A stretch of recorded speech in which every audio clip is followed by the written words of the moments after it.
Badminton ఆడుతూ గుండెపోటుతో ఓ యువకుడు మరణించాడు. హైదరాబాద్ నాగోల్ స్టేడియంలో షటిల్ ఆడుతుండగా ఒక్కసారిగా రాకేష్ అనే వ్యక్తి కుప్పకూలి పడిపోయాడు.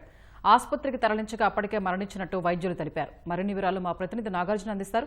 నాగార్జున, ఈ ఘటన అసలు ఎప్పుడు జరిగింది? యువకుడి మరణానికి వైద్యులు కారణాలేమని చెప్పారా?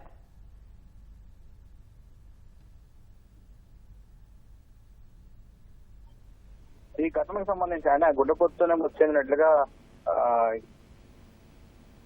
వైద్యులు చెప్పడం జరిగింది. అయితే ఇది ఆలస్యంగా బయటకు వచ్చినట్టుగా తెలుస్తోంది. ఈ నెల 27వ తేదీన ఈ ఘటన జరిగినట్టుగా తెలుస్తోంది. సరే, ఈ సీసీటీవీ ఫుటేజ్ ఆలస్యంగా వెలుగులోకి వచ్చింది. అయితే షటిల్ ఆడుతూ మన విజువల్స్ లో కనుక మనం ఒకసారి చూస్తే షటిల్ ఆడుతూ గుండెపోటుతో ఆయన కుప్పకూలిపోయినట్టుగా కనిపిస్తుంది. ఆ మృతి చెందినటువంటి వ్యక్తి తల్లాడ మాజీ ఉప సర్పంచ్ గుండ వెంకటేశ్వర కుమారుడు గుండ రాకేష్ గా గురించారు. ఆయన హైదరాబాద్ లో ఒక ప్రైవేట్ సంస్థలో ఉద్యోగం చేస్తున్నట్లుగా గుర్తించారు. అయితే అక్కడ రెగ్యులర్ గా షటిల్ ఆడేందుకు నాగోల్లో ఉన్నట్టు ఒక ఇండోర్ స్టేడియం లో వాళ్ళు రెగ్యులర్ గా షటిల్ ఆడతారు. స్నేహితులతో కలిసి షటిల్ ఆడుతున్నటువంటి సమయంలో మధ్యలో గంట సేపు ఆడిన తర్వాత ఆయనకి అలసట రావడం, వెంటనే ఆడుతూనే ఒకసారిగా కుప్పకూలిపోవడంతో వెంటనే అక్కడ ఉన్నటువంటి వాళ్ళ స్నేహితులంతా కూడా అక్కడి నుంచి ఆయన్ని ఆసుపత్రికి తీసుకెళ్లారు. కానీ అప్పటికే ఆయన మృతి చెందినట్లుగా వైద్యులు తెలపడం జరిగింది. ఈ ఘటన 2 రోజుల క్రితం జరిగినట్లుగా, అంటే నిన్న సాయంత్రం జరిగినట్లుగా తెలుస్తోంది. నిన్న సాయంత్రం 8 గంటల సమయంలో కార్యాలయం నుంచి వచ్చిన తర్వాత ఆయన షటిల్ ఆడేందుకు నిన్న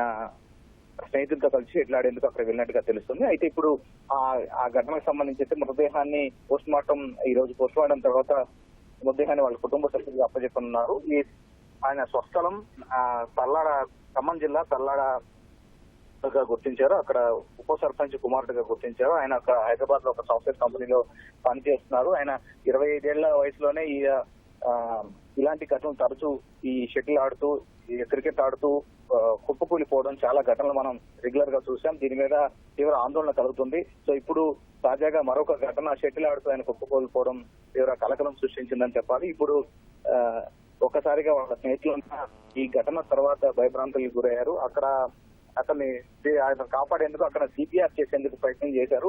సిపిఆర్ చేసి అక్కడి నుంచి తీసుకువెళ్లి ఆసుపత్రిలో చేర్పి చూపించేలోపే అప్పటికే ఆయన మృతి చెందినట్లుగా వైద్యుల తరఫున కుటుంబ సభ్యులకు సమాచారం అందించారు. ఇక్కడ కుటుంబ సభ్యుల కోసం అయితే మృతదేహం ఉస్మానియాలో ఉన్నట్లుగా తెలుస్తోంది. పోస్ట్ మార్టం తర్వాత అక్కడి నుంచి పంపించే అవకాశం ఉంది.